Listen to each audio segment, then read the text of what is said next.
Hello, everyone. Happy Wednesday. It's Anne, your favorite MCMA staff member, and I can say that because Todd and Michelle are not in the room to hear me say it. This is being recorded, though, so that might come back. It is our start time, but I know we've got a few folks still testing their audio and coming into the room, and I see Mark has a question already. I have a few slides before we introduce our speaker today, but I did want to let everyone know, again, this is being recorded and the slides will be available, so definitely take notes, but don't make yourself frantic. Lexi has offered to provide the slides for us to use later. So, Mark says hi. Hi, Mark. Okay, so we do have the questions feature and also the chat feature for GoToWebinar enabled today. So feel free to chime in either one of those ways. I will be keeping an eye on that as we go. And might be holding questions till the end, but we'll see how things go. So, like I said, we're gonna, hopefully you can all see my screen and that it's showing you the MCMA homepage, which you should all be very familiar with. We will be putting, again, the slides here for you to catch after the fact, but there's some great resources there from previous events, so don't miss that. And I wanted to take just a quick moment to thank our sponsors. They're on the slide in front of you for those that are listening but maybe not looking yet. Please do thank those folks as you see them out and about for their support of the MCMA. We've got another webinar coming up in February to keep you warm and indoors and not hustling and bustling around New York. So February 29th is going to be our next webinar. And save the date for our next in-person meeting at the Princeton Club, March 18th. So, again, feel free to use the chat feature or the questions feature or the hand raising, all of those fun buttons and whatnot that GoToWebinar has for us today. I will be behind the scenes answering questions as we go and feeding questions to our speaker as well. So, at this point, I wanted to introduce Lexi Herrick, who is so kind to speak to us today. And like I said, Lexi's going to take over the slides in just a minute, but just a brief introduction for those of you who haven't had a chance to do any research before now. Lexi Herrick is the Associate Director of SEO and Data for SourceMedia, named one of Folio magazine's rising stars in the media industry in 2018. Lexi is a champion of data-driven content strategy, enhanced audience engagement, and leveraging the latest tools and technology in the newsroom. So I am going to turn the reins over to Lexi so that you can see her slides. I'm going to let her take it away. But again, don't hesitate to use those features in your control panel if you have any questions. And here we go, Lexi. All right. Hi. Thank you, Anne. Okay, it's coming up right now. Let me know when can you see my screen? I can. It's just right. in sort of general view. If you want to switch to start your show, then it'll go full screen. Perfect. All right. So I'm gonna minimize the questions portion of it. So, and if there are questions that are coming through, feel free to just sort of read them out loud to me then, and I can address them as we go too. Awesome. So I'm so excited to talk to you guys today. Again, my name is Lexi Herrick. I'm a Director of SEO and Data at SourceMedia, and I'm going to talk to you guys today about topic data and search engine optimization in the newsroom. So I actually had a similar version of this talk at the Folio show as well. So as you know, me in a room full of content marketers and journalists talking about SEO and data, and you know, it's a really great conversation. I think it's something that a lot of people are really excited about and have a ton of questions about. So I have some heavy slides in here. So as Anne mentioned, you do not need to take notes for everything. We are going to send this to you. I have notes included with this presentation as well. And I'll pause on some of the busier slides, particularly the ones with examples from different tools, so that you guys can ask questions, let me know what your thoughts are, and we can go from there.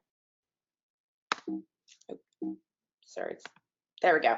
So I'm going to start with one clarification. To be clear about everything that I'm about to say, I'm not suggesting that data tools can replace skilled journalism. Let's face it, the robots still get it wrong. So this is a GIF that me and my team watched and laughed at like 15 times in a row on loop. But basically what it goes to show is, the tools and the insights that I'm going to talk about today, the various programs, the analytics, they're only as useful as those that are using them. They're directional, right? But what they do help us do is they tell us what people are looking for and where. They don't tell us what exactly to write. They're not saying, hey, put this content in this platform at this time and use these words. They're giving us directional information about what people are really interested in within our industries, what our competitors are doing, and how we can use this information to optimize our content and reach more people. So there's two types of topic and keyword data that you should be leveraging on a pretty much daily basis. That's internal and external. So I call this the data donut. Patent pending. And internal that's your first party data. That's your Parsley, your Google Analytics. If you have Chartbeat, if you have Google Search Console, that's looking at how particular content terms and themes and your own individual taxonomy is performing on your site, and looking at that information, understanding it, and leveraging it. External data, that's everybody else, right? So that's your third party data tools, your SEMrush, your Moz, your Parsley as well, because Parsley has a Parsley Trends or Currents, which is a version of that. Google Trends plus Sumo. Since I can't see all of you guys, I can't ask for like a show of hands if you recognize any of these. But if you do, if you love any of them, feel free to chat about that here in the comments, because I love to hear what people are using and what they're leveraging in the newsroom every day. It's sort of relevant to this, or not even the newsroom, just your average daily life, because I use these every single day, and technically I'm not in the newsroom. So which insights can you gain from each of these data sets? So we're going to break them down. First is internal, right? So this is where you understand your overall content consumption. So if you use Parsley, it's a really sort of high level understanding of this for everybody that uses it, and then you can drill down even deeper. So that's taking a look at your terms on your site and seeing how they're resonating for content and using that to create content moving forward. It also tells you your best performing topics on search engines when you're analyzing an internal keyword tracking tool. I'm an SEO at heart. I've been doing search engine optimization for 7 years now, and SEO and data just go hand in hand. So understanding your SEO specifically as it relates to your site is something that has an immeasurable amount of value. Been saying that for a really long time. Additionally, you can understand some more enhanced metrics for optimization, like performance by publishing volume. So, if I write a topic about FinReg, or if I write a topic about FinTech, which topic gets me the most visitors per post? How am I getting the most bang for my buck when I'm, writing this content? This is particularly important for teams that are smaller, have smaller staffs. We have like 15 different brands at SourceMedia, and some of the brands have a staff of over 20 people, and some of them have a staff of 2 people.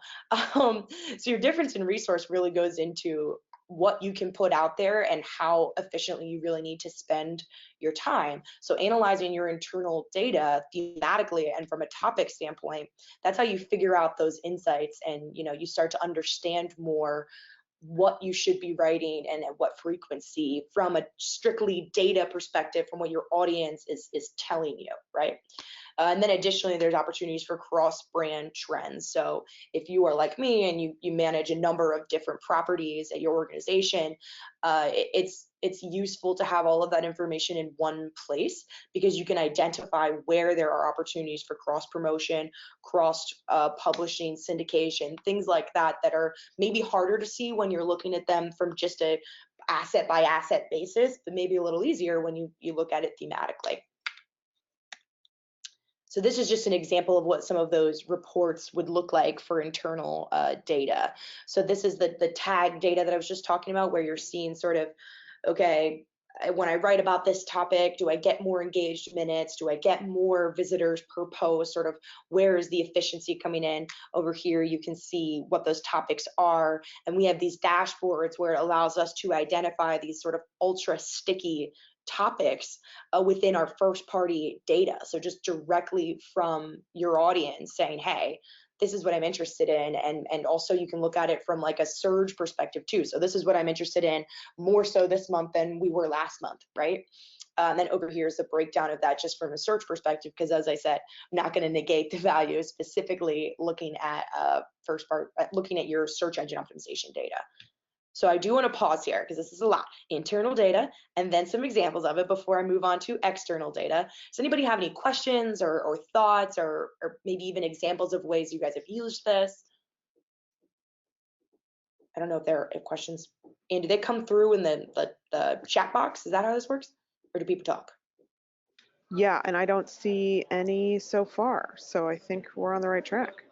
Or So you guys everyone's got really it. Like overwhelmed. internal data, check. Okay. All right. So I'm going to move on then. Is that cool? Sounds good. All right. Great. Cool. So we're going to talk about external data. So this is your third-party data. This is how you identify trending topics in your industry and markets at large, right?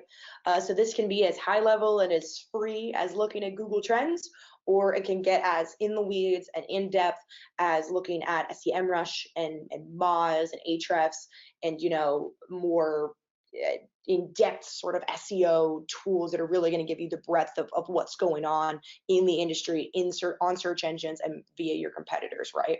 And all of these tools can actually give you a side-by-side stack up by term, by industry against your competitors, right? Which is really, really cool. And honestly, SEMrush, SimilarWeb, like they're very inexpensive tools as well. And I find the insights to just be invaluable when you're trying to understand what's going on and where do you rank against them and how can you use those insights to drive your content creation moving forward. It also shows you top keywords, both existing and potential, in terms that trigger Google News results. So if any of you guys are in the Google News index, this is particularly relevant. That's just showing you sort of what's the difference between the keywords you show up for in a regular organic search listing versus the trending stories bubble or Google News that brings you right to the very top of search results for high volume keywords that you normally wouldn't be, right? And then additionally, just opportunities for keyword optimization, for making sure that you're using the right terms when you're crafting content and you're getting in front of search engines and in front of more eyeballs in that way. So I'm gonna have a lot of examples here.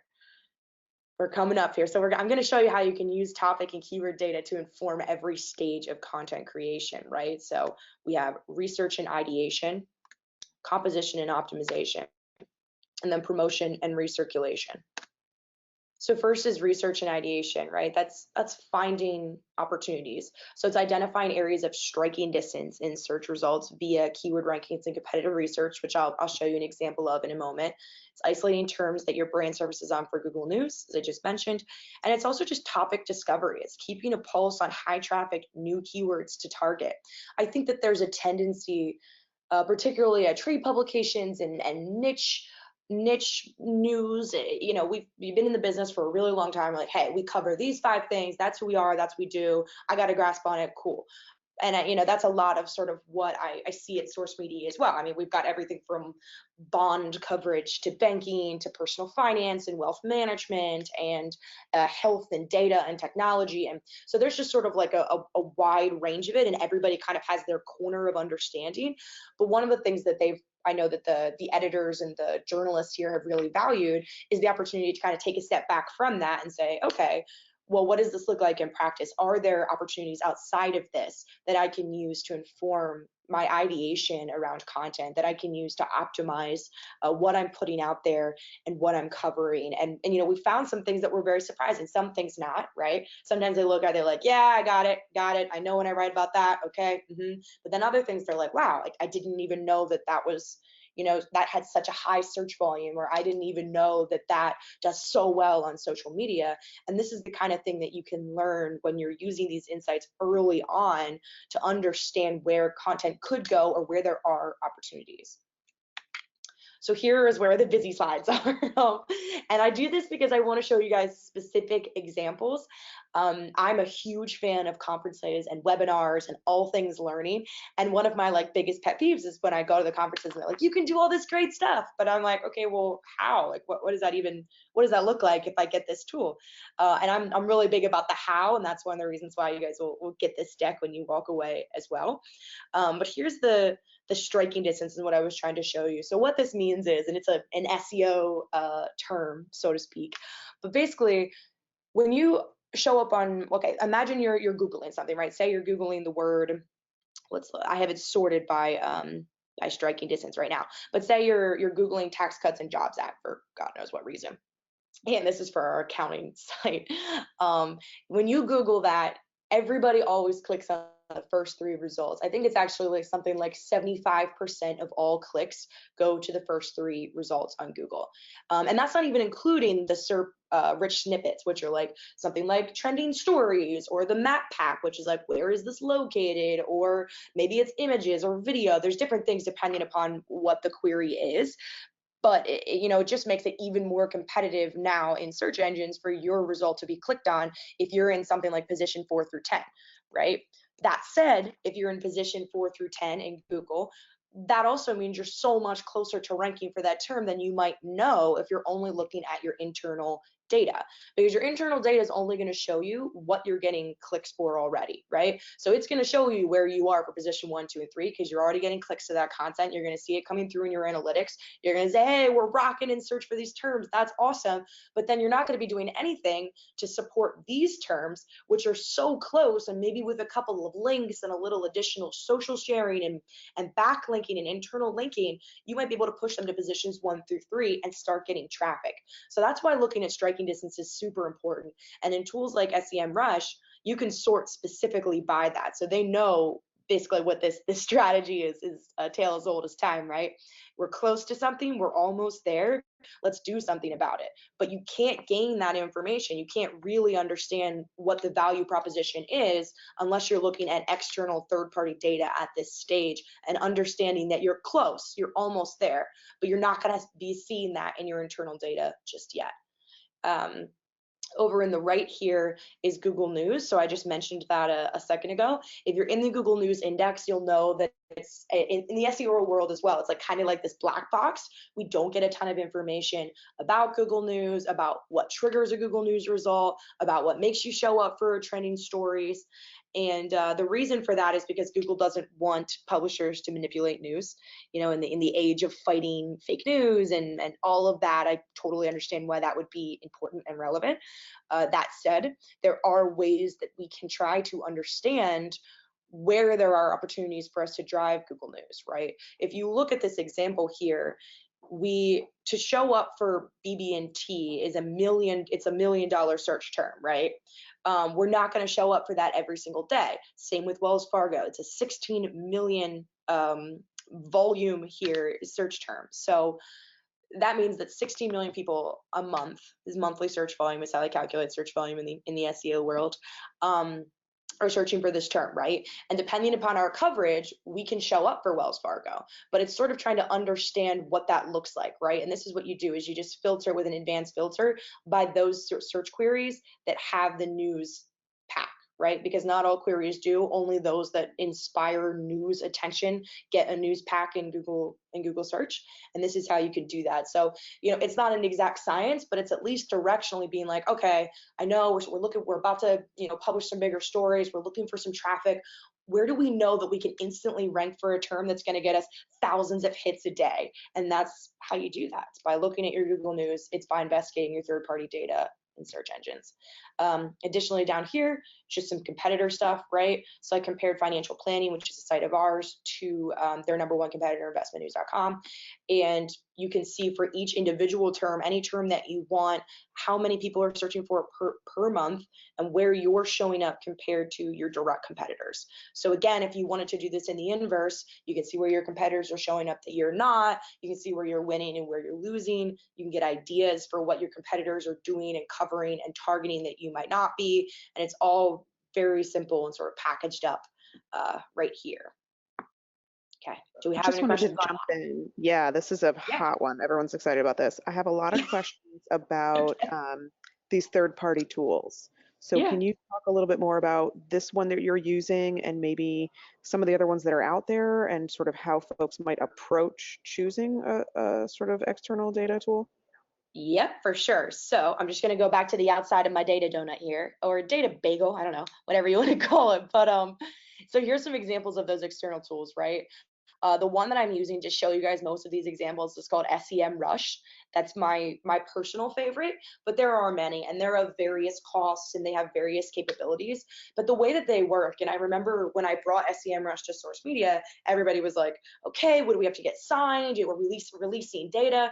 You're not. Basically, the way that these tools work is they scrape the internet, so to speak, and they get all this information from what's out there and what's online, right? So you get a ton of third-party information about competitors, about search engines, without really having to give away anything yourself. It's just available. So there are a number of them out there. I would say that definitely do your research on what you're looking for and what your individual organizational needs are.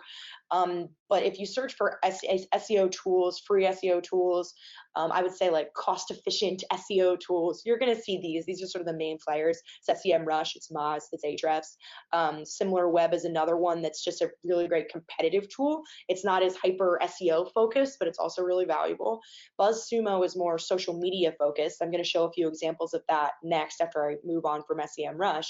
But basically, again, what they do is they scrape the internet. They give you a ton of third-party information. And what's really cool about SEMrush too is you can toggle your settings in the top left-hand corner and say sort of what your organizational goals are. So if you're coming at it from an advertising perspective, if you're coming at it from a marketing perspective, if you're coming at it from just SEO, from content creation, you can change that and it shows you the reports that are most relevant to you.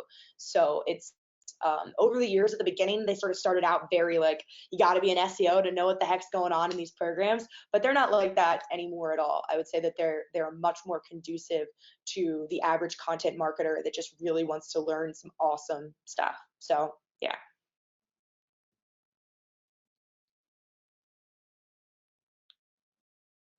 Were there other questions on any of these specifically? I have one other question. How are you sharing this? So one question is, do you meet with your editors on a regular basis to review these findings? And do you track if they're actually using what you're sharing with them? I love that. Yes and yes. So what we do is we're actually in the process of revisiting our cadence and our structure for this right now, which I think is something that's really important because you want to try to streamline this as much as you can, right? So we've built all of these into dashboards. Particularly we use Google Data Studio, or we use Domo, and we're funneling all of the data in via API or via email reporting. There's all kinds of options in all of these tools, and we're sitting down on a so twice a month basis with the editorial teams, and we're individually looking at this information, right? So that's one way that we're going through it. Another way, and this is sort of skipping ahead a little bit, is we've actually integrated SEMrush keywords into the CMS publishing process itself. So what we did was we built an API integration, a proprietary plugin that shows you, based upon the tags that you enter and the terms that you're using in your story, SEMrush suggested keywords, where to integrate your SEO keywords, that kind of stuff. WordPress actually does it itself over here too. This is an example of that. So there's just like a couple of ways that you can keep an eye on and enforce usage of these tools across the board. One is having those sort of regular meetings and keeping up with it and checking and pulsating on sort of, all right, here's what the insights that we gave you. What do those actually look like in practice? Are you covering these things? Are you making any movement? Are we seeing improvement? And then the second part of that is, well, what can we do to further make this process smoother and integrate it into your workflow? So that's one of my biggest goals as well. Is on the side, I'm also a writer and editor, so like I get it. They're busy people. I'm sure there are people on here that are content creators and writers too, and you have to wear like 18 million hats. So any way that I can, and to integrate these and to use these insights day to day, we try to do that as well. Additionally, from just like a usage tracking perspective, you can see who logs into the tools and the frequency at which they do that. So.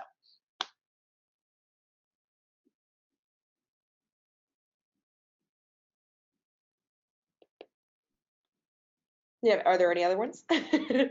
No, I think that's it for that slide. That was a lot. Thank I you. know, it's a lot of stuff here. So yeah, it's really cool. I'm trying to jam pack just a ton of really awesome information in here. And if you guys dive into this later, or you even get SEMrush or one of these tools and you're like, I have some questions, I don't really get it, feel free to reach out to me. I'm gonna give out my email as well as my Twitter handle if you want to tweet me, and I'm happy to help too.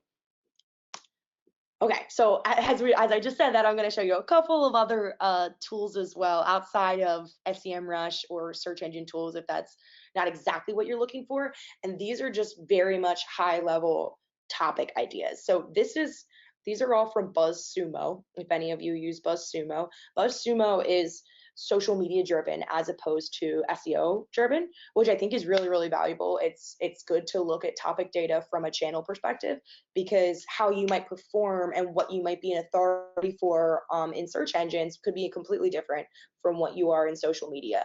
I think sometimes as marketers, we can get into the habit of being like, oh, like we're really super authoritative on just this topic, or we do this one thing on this channel, so it must work on this channel.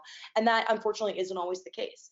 Every audience is different depending upon where they're engaging, and keeping that in mind when you're creating content is super relevant and will definitely help you in the long run. So what I'm showing here is there's some really high level topic discovery tools in BuzzSumo. BuzzSumo is also super cheap and really awesome.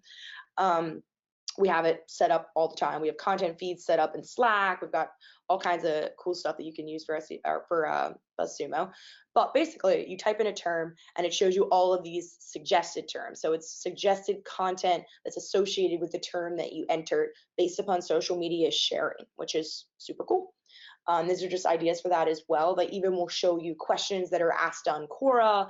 They'll show you content that's trending on the web. They'll show you related keywords. So this is really interesting if you're trying to deep dive into a topic that you don't normally cover, and you're really sort of you're trying to understand, all right, well, what do people ask about this? What do people want to know about big data analytics? And can I write a really informed, awesome piece on that? Because if people are typing it in and they're asking all these questions on Quora and they're blogging about it, they're interested, right? And those might be the kind of people that you want to get in front of as an authority and a media organization. So this is just some ideas for all of that is, when you're in this stage, when you're in the research and ideation stage, what can you learn from these tools about what your audience is interested in at large? And then over here in the bottom left is this is Google Trends. I'm sure many of you have seen this. This is just being able to look at topics and their seasonality, right? So I typed in taxes. We have a publication that covers accounting and taxes. As you can see, pretty clear seasonality here around tax season. So most of the time it doesn't look this drastic, but sometimes it does. And particularly if you cover things that are highly related to the news or to a business cycle, this is something to just keep in mind when you're doing planning too. Super helpful for editorial calendars and trying to figure out when the best time is to do a big package. And Google Trends is completely free. It's out on the web. You just type in Google Trends and you can get all this information at your fingertips. Okay, so the next stage here, so I'll go back to my little diagram here, is we just talked about research and ideation, right? That's figuring out ideas, that's talking about topics, that's seeing what the best options are, what's out there, what your competitors are doing. And the next stage is, okay, how do I use topic data when I'm actually creating the content, when I'm optimizing it, when I'm making sure it gets eyeballs on it and it's well done? That's using search engine data to compare keywords for monthly search volume, the basics of SEO. That's integrating keyword insights into core fields, also very basic to SEO, but very important still. And then lastly, it's getting content recommendations for the content itself by term, which is super cool. So that's length, tone, tagging, and even more. So here are some examples. I showed them to you guys briefly when we were talking about what this looks like in practice, but it's showing SEMrush keywords right next to the core fields, right? Your headline, your SEO title, your body, your URL, so that while you're drafting these, you're considering, hey, when I say this term versus this term, I can get 10,000 more searches. And we've had like a ton of those instances at SourceMedia alone. Like if you look at something like calling it Freddie Mac versus FHMLSC, that's the difference in how many people search for it per month. So you can see how that directly wins with the editors. This was actually sort of when I started at SourceMedia 3 years ago. These are my little wins that I had to kind of win over the editors' trust and get them on team SEO and team data, which was just to show directly when they called one thing this name versus this name to get 10,000 more page views or 30,000 more page views was just like, oh, okay, I get this. I like this. I'm pro data.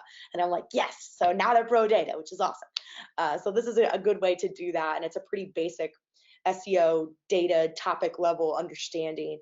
And what's also really cool is over time, editors and content marketers and journalists, this starts to become engraved into your brain, right?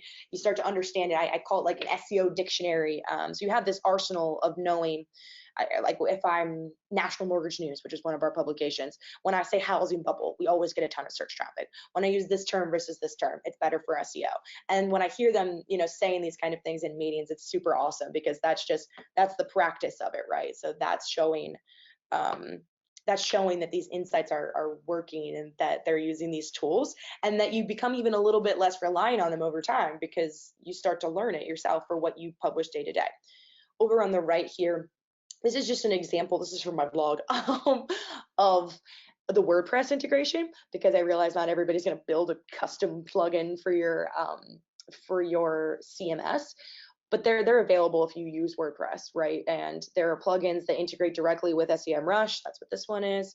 And there are also, various other free plugins like Yoast that are really great for this too. And basically, it just shows you some recommended keywords, where you should put them, and it gives you a little spot check here, like, hey, you used the keyword in your title, you didn't use it here, your character length is okay. They're just quick SEO insights that you can use while you're optimizing and creating content, right? And then down here we have big data. So I'm showing a snapshot from BuzzSumo again, the one that's social content driven. And this, you can type in a term and it will actually give you recommendations about the content itself. So it analyzes all the articles on the internet that are about big data, their total engagements, their average engagements, and then it'll tell you how that impacts length. So we've been using this for a lot of things. We're just trying to understand what's sort of the sweet spot for content length when it comes to sharing on social media, if we're covering a topic that we really want to resonate there. So just being super intentional about SEO, super intentional about length and about filling out your fields and making sure the content's optimized to the best of your capability. So before I move on, were there questions on this? This one is very quiet, so I don't know how to read into that, but no questions or chats on this one. All right, great. That means they love it. They're going out and downloading plugins right now. That's awesome. Great. So the last one is promotion and recirculation, right? So that's trying to maximize your engagement. So you did your research, you checked out competitors, you got some really awesome content idea, you wrote the content is the best, you optimized it in your CMS, you made sure it's the right length, it's got the right fields filled out, it's just looking awesome. And now the last part of this is just getting the most out of that content. It's making sure that not only does it get eyeballs on it, but it continues to get eyeballs on it, and you get the maximum amount of value from the content that you're creating. Again, as I already mentioned, I work with a lot of really small editorial teams, and staff and resources are limited. So you want to do the best that you can with the content that you have. One way that you can do that is by identifying evergreen topics with a longer lifespan engagement in search and social, and learning from that insight and using it, recirculating and resharing for link building, to support growth, to get it out there, to drive more traffic, and then just in general, understanding link building and what links are pointing to your content and how that's impacting their traffic and performance moving forward. So I've got a couple of examples here as well. On the left is Parsley. I'm a huge Parsley fan. I think Parsley is awesome. And this is an evergreen report that's right out of the box. You get it automatically if you have Parsley, and it shows you your evergreen posts and your evergreen topics. So basically what that means is here it says that they have a post lifespan of longer than 3 days. It's typically even longer than that. You can see that some of our top evergreen posts, like this one's from 2017, these two are from 2018. So these are stories that like we wrote them and we're just raking in traffic in our sleep for months and months, if not years. So it's good to know that kind of stuff. It's good to understand, hey, what kind of topics get us this kind of traffic and what kind of content gets us this kind of traffic, because this is the SEO dream, and most of these get this kind of traffic because they're continuing to get traffic from search. And the reason it's the SEO dream is it builds your buffer of search traffic, right? So you have less volatility. You're not always depending upon day-to-day content or day-to-day what's showing up in Google News. Instead, you're like, I know that every single day I get 10,000 page views or 10,000 new users from search on this one story that we wrote about the most popular employee perks, right? And it's that kind of stuff that you can use to do that again, right? Replicate it, learn from it, recirculate it. Some of these, even though it's a little bit older, maybe it's more outdated, it's still relevant for a period of time where you can do a refresh on it, or you can build links to it, you can share it on social media again. It's just learning about what it is that has a longer lifespan and taking those insights to do the most that you can. So over here on the right, this is more on the link building, social media side of things. I'm back in BuzzSumo again because, like I said, BuzzSumo is all about the social component of this, and this shows you, it takes it a step further and will actually tell you, hey, for this particular topic that you're trying to be authoritative on, here's what the landscape looks like for continuing to promote that and for social media. Here are the websites that have the most links to them on this topic.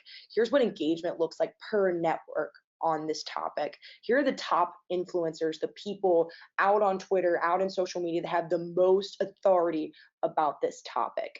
And then there's even a breakdown here from a social media perspective by the most competitive people for this topic. So again, it's taking it full circle on topic insights and understanding, hey, when I'm trying to formulate a social media strategy around this, when I'm trying to share stuff, I'm trying to get the most that I can out of this content, how can I understand what the landscape looks like and use that to my advantage?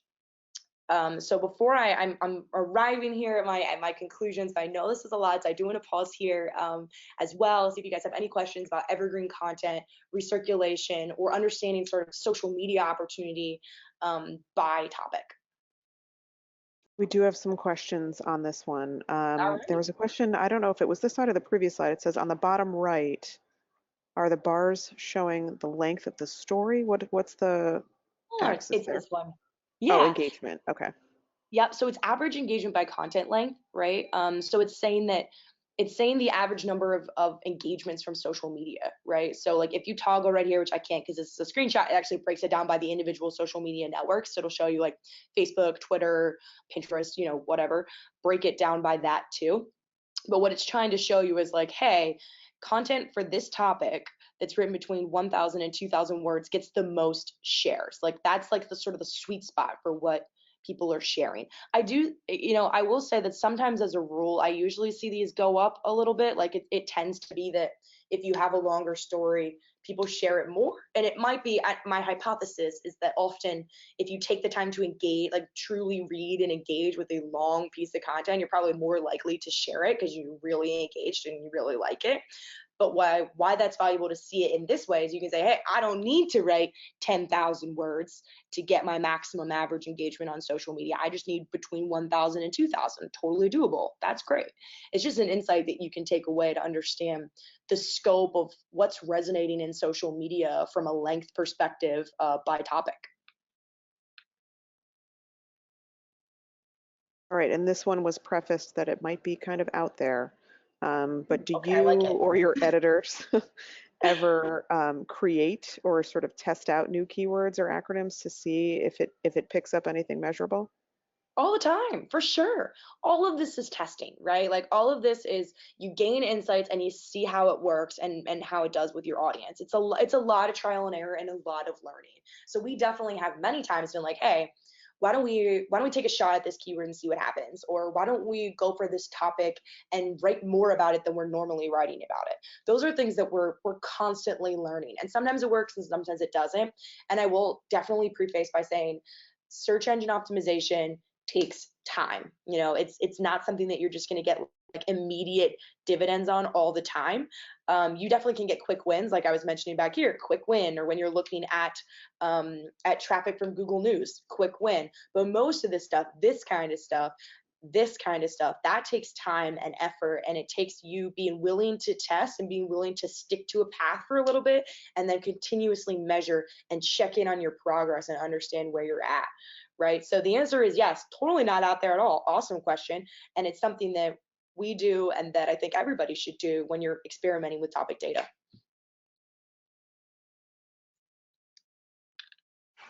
Awesome. That's everything from the questions and chat queue for now.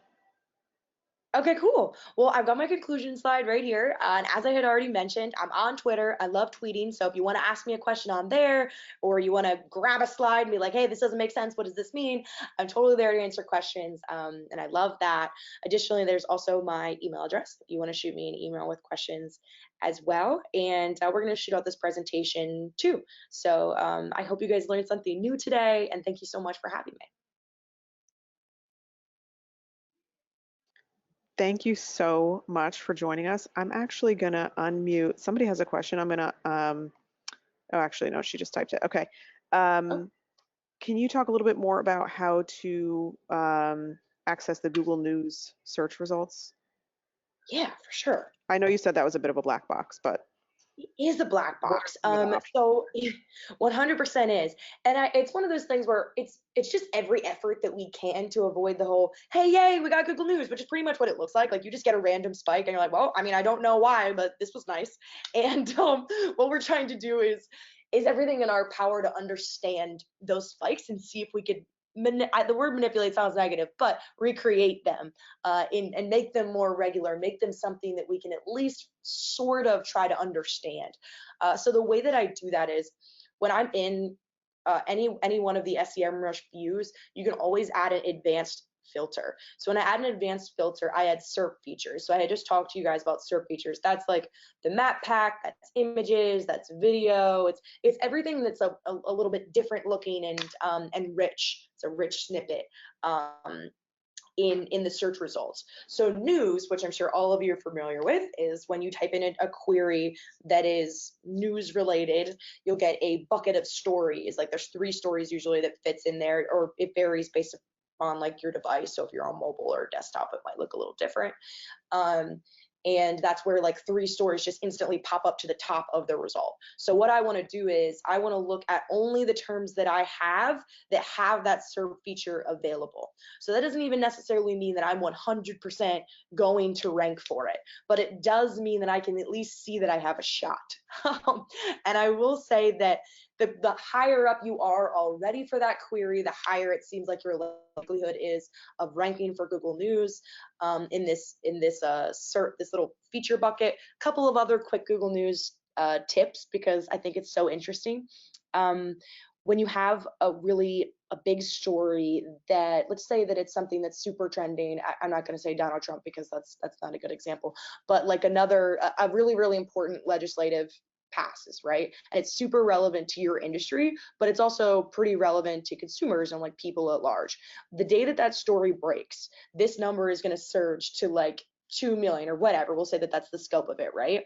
The day that story breaks, CNN, the big players, NBC, Fox News, like they're probably going to get this spot. They're going to get the spot where you show up instantaneously at the very top.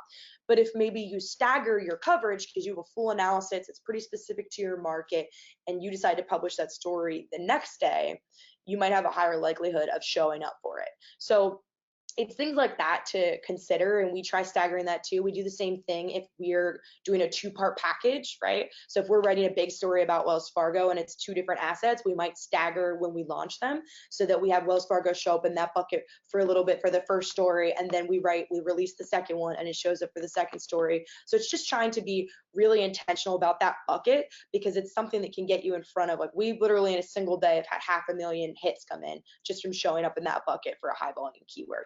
So using these tools to try to understand that, to add advanced filters, look at only queries that even have that SERP feature, and also just be super mindful about when the spikes happen and what you can learn from them, can definitely help you in understanding Google News and in being able to replicate those results more frequently. So other than watching and sort of learning from what you're seeing regarding Google News, there's not really a magic trick in terms of how some folks get highlighted and others don't. Yeah, so there's not I wouldn't say there's a magic trick. Definitely it's something that Google is pretty quiet about.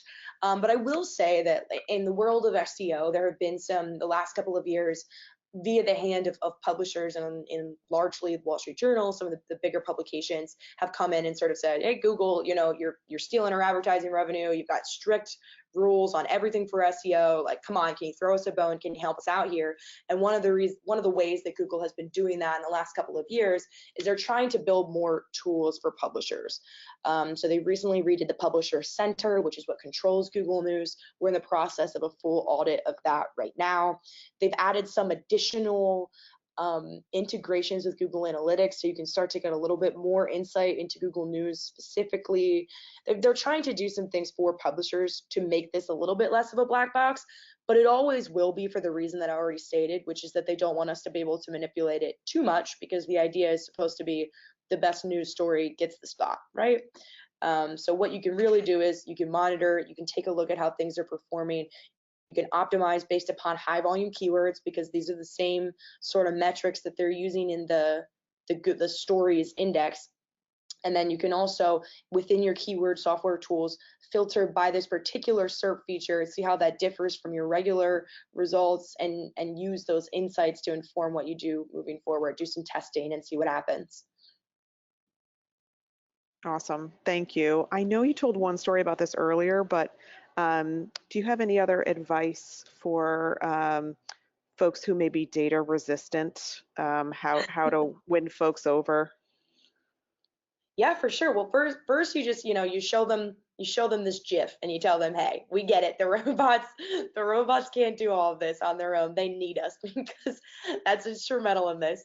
But I also think, and all joking aside, especially with this example that I had showed you guys before, it's trying to get those little wins, right? Like, I think that's the best way to win people over is to have them learn this information, put it into practice, and then see the results, because there's nothing that speaks louder than results. Like, I can sit in front of editors and wave my hands around and be super enthusiastic, which I do, but that isn't always going to work until they start to see, hey, I get this, I trust this makes sense, and this is really interesting and useful.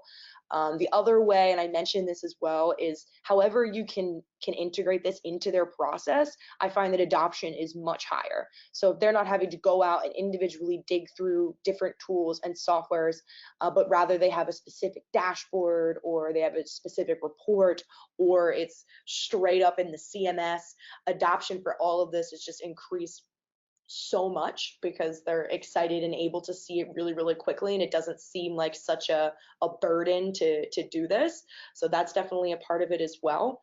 And one of the other things that I think really helps people is just like one-on-one, spending some time in some of these tools, right? Because I think we have a tendency, especially when you're a large organization, to be like, here's a big training, here's the tool, go for it, run with it, you got this. And they're like, yeah, I don't really trust this, and I don't really know if this works. And they never really get the chance to sort of hands-on ask questions and learn from it and find something out that's really interesting to them.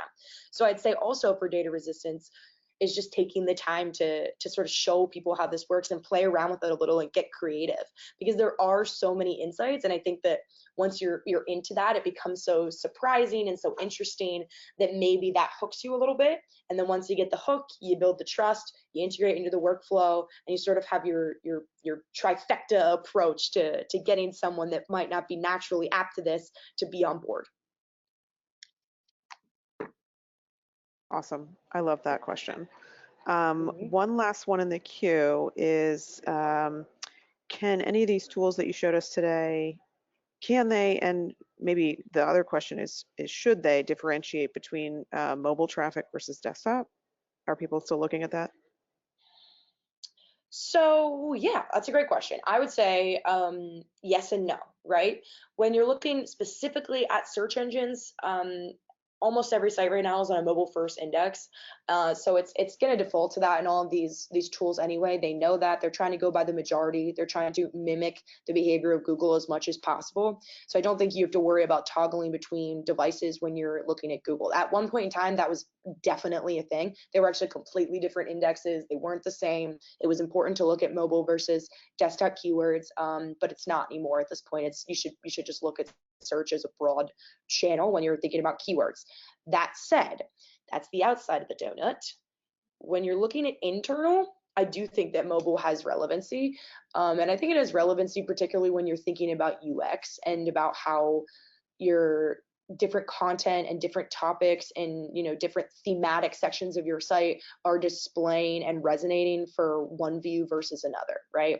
So that's one thing that you can look at. You can put the filter on every Parsley report that you only want to show mobile versus desktop, or you can do tablet, whatever you want. You can specify and run any report in Parsley, even the tag report, top content report, evergreen report, whatever you want, and just look at it for mobile versus desktop. And you might find that they're not very different. And if that's the case, then I'd say, hey, take that as what it is and just, go with whatever your majority of your traffic is. But if you do find that they're different, that might be opportunities for you to just think about UX on your site, right? So think about how different content, different topics, different themes are displaying for mobile users versus desktop, and why that might be impacting their content consumption and making the data look differently. So the answer is most of the time, no. I would say just look at this thematically. Don't get super hyper into device unless you're thinking about internal content consumption and you're investigating UI and display and what content looks like. Then I would say there might be some usefulness in comparing mobile to desktop.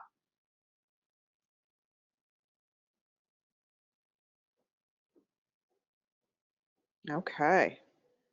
That is for real all the questions that we have. All right. All right, awesome. Well, yeah. So again, if you have anything else, you can tweet me, you can email me. We'll send you guys these slides. And thank you for having me. It's been fun. Thank you so much. I found this really fascinating. Great, I'm glad. All right, so attendees, stay tuned for the slide deck. Thank you again, Lexi, for being here. And we'll be in touch with everyone soon about February and March. We look forward to seeing you all again very soon. Thanks, Anne.